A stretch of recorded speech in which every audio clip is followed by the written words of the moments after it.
มหาวิทยาลัยแห่งชาติได้จัดแถลงข่าวเกี่ยวกับการหังหาก้าเกียมในการจัดงานเฉลิมฉลองวันสร้างตั้งมหาวิทยาลัยแห่งชาติครบรอบ30 ปีก็คือวันที่5 พฤศจิกายนปี 1996 หาวันที่5 พฤศจิกายน 2026 โดยจะมีหลายกิจกรรมซึ่งในนั้นการเฉลิมฉลองในครั้งนี้แมนจะเน้นการประหยัดบัตรทยัดโบฟุมเฟือยสร้างขบวนการที่หลากหลายแข่งขันการพัฒนาไปสู่การพัฒนาที่มีคุณภาพสูงโดยจะมีการฮิปโฮมผลงานการค้นคว้าวิทยาศาสตร์และผลงานด้านต่างๆของมหาวิทยาลัยแห่งชาติมาวางแสดงวันที่29 เมษายน 2026 ที่มหาวิทยาลัยแห่งชาติศาสตราจารย์ปริญญาเอกเดชานุราชแสนดวงเดช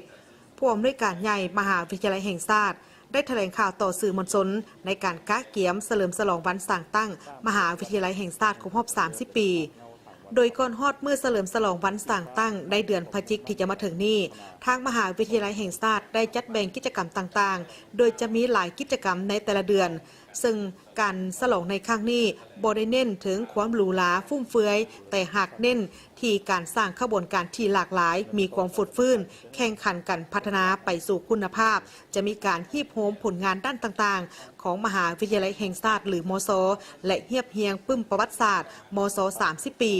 คนขั้วย่องย้อผู้ที่มีผลงานดีเด่นในการประกอบส่วนอย่างตั้งหน้าและพัฒนามหาวิทยาลัยแห่งชาติตลอดระยะ30 ปีผ่านมาจัดกองประชุมสัมมนาวิทยาศาสตร์ระดับชาติและสากลจัดเสวนาโต้วาทีจัดกิจกรรมนอกหลักสูตรปิ่นอ้อมวิชาการจัดงานวางแสดงผลงานวิชาการงานตลาดนัดอาหารนานาชาติตลาดนัดแห่งงาน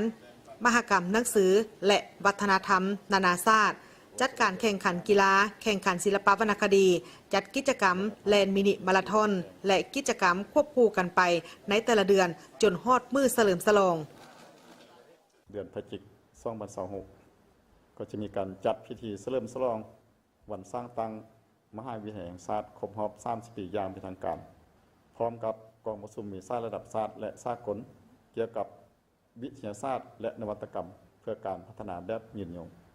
จะเริ่มจากวันที่4เริ่มต้นงานวางแสดงผลงาน30 ปีของการพัฒนามหาวิทยาลัยแห่งชาติมาในวันที่5 พฤศจิกายนแม่นมือจะจัดพิธีประกาศอย่างเป็นทางการพิธีเปิดจะมีแขก VIP เข้าร่วมบ่ต่ำกว่า500 ท่านจะมีการมอบรางวัลให้แก่อดีตนักศึกษาดีเด่นผู้ที่มีผลงานดีเด่นแล้วก็มีการเปิดตัวปึ้มระลึก30 ปีเข้ามหาวิทยาลัยแห่งชาติแล้วก็ตามด้วยบทปราศัยอย่างเป็นทางการเกี่ยวกับเส้นทางการพัฒนามหาวิทยาลัยแห่งชาติ2027-2036 ในตอนแรงวันเดียวกันนั้นการแสดงบินโดรนสร้างสีสันในท้องฟ้าทั่ววิทยาเขตดงโดให้สว่างไสว